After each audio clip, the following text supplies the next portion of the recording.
tatsächlich recht herzlich bei der Feuerwehr Neufra bedanken, dass ich jetzt hier stehen muss. Vielen Dank erstmal.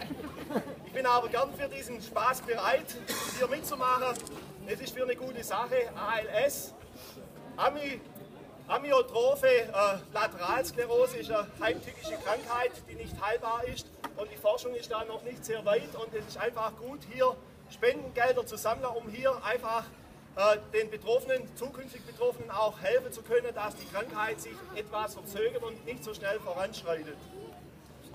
Gut, ich komme zu meiner Nominierung. Ich werde nominieren einmal den Vorsitzenden des Gesangvereins Neufra, den Roland Türk, dass einfach auch noch im Ort bleibt.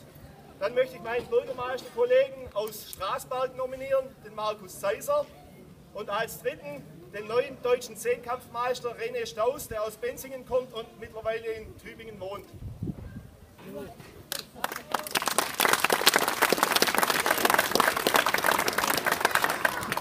Ja, die Kameraden der Freiwilligen Feuerwehr Elstra bedanken sich bei den Kameraden der Freiwilligen Feuerwehr Neufra.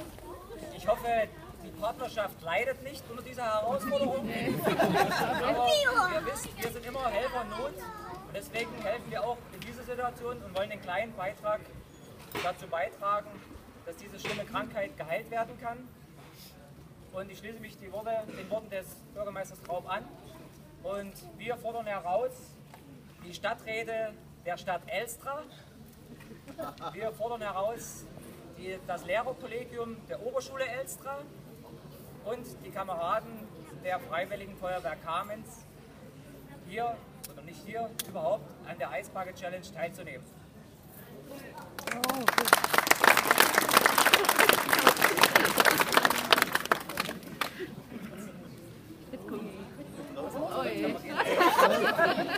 Kameraden, wir beginnen die Eis-Challenge mit einem dreifachen kräftigen Gut! Schlag! Gut! Schlag! Gut! Schlag! Wasser! Marsch!